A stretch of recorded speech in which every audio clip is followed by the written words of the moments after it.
Howdy, my name is Ben Brown. I work in the College of Food, Agriculture, and Environmental Sciences at The Ohio State University, and this is my market outlook for the week of April 24th, 2020. The COVID-19 pandemic has brought significant attention to both the demand destruction of corn and soybeans. However, as Ohio producers and producers across the country return to the fields in the upcoming weeks, I thought it would be important to look at the Planning Perspectives report, examine current market conditions, and then the potential for large supplies to return in the fall of 2020. The Planning Perspectives report, which is a summary of 80,000 U.S. producers, showed an intention to plant 319 million acres of principal crops. This is up 16.5 million acres from the rough 2019, but about the same as 2018. Corn and soybean acres combined showed 180.5 million acres, with corn up 8% from 2019 and soybeans up 10%. When we break the nearly 97 million acres of corn down across the country, we see large percentage increases for the eastern Corn Belt states and the northern Plains state of South Dakota.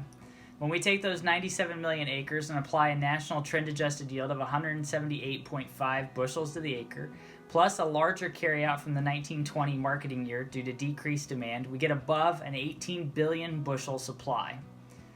If we wanted to match our previous record of 2016, we'd likely need to remove 4 million acres out of corn into other spring crops.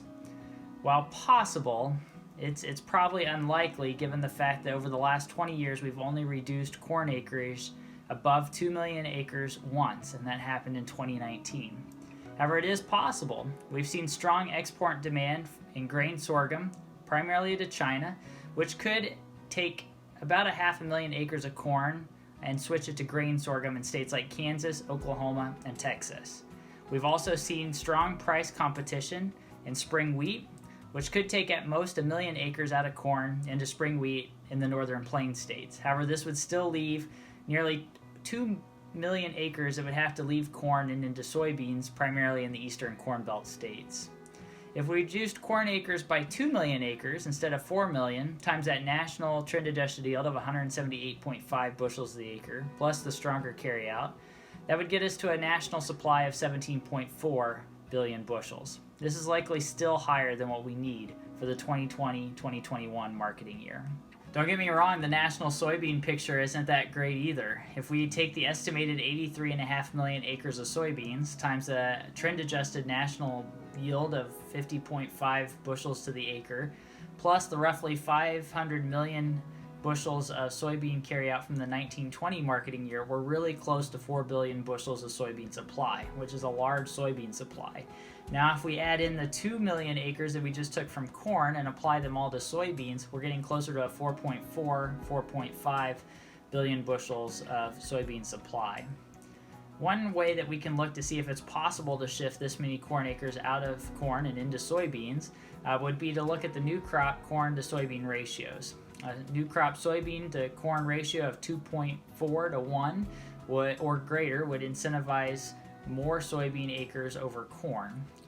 The ratio as of April 22nd was 2.5 to 1, just slightly above the 2.4 to 1 ratio that we saw at the beginning of March. So nationally, it's not looking likely that we're going to see significant corn acres switch to soybeans. However, when we look at Ohio and think of an eastern Corn Belt standpoint with cash levels, our new crop cash prices are drastically higher at 2.7 to 1 compared to the 2.45 to 1 that we saw when the survey was taken. So it's more likely to see corn switch to soybeans in the eastern Corn Belt than we would expect nationally. This still gets us to a large soybean carryout though, and now we have to look at farm finances.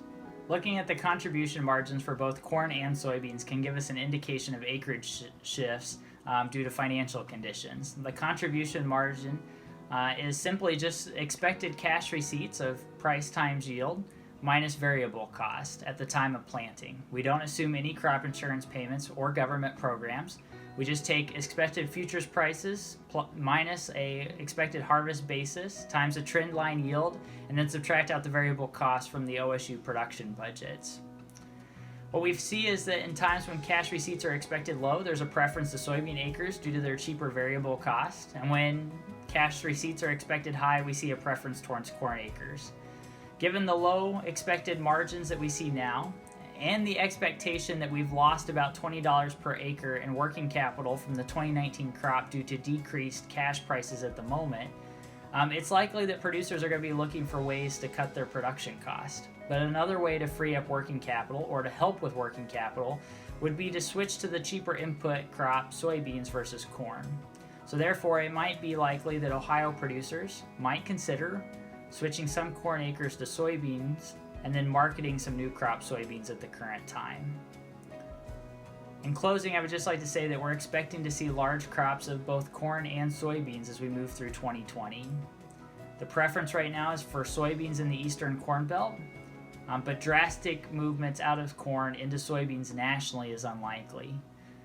Without significant increases in demand, either due to ethanol or increased exports, especially into China and Japan, Korea, and Mexico, we're likely to continue to see building stocks and suppressed price.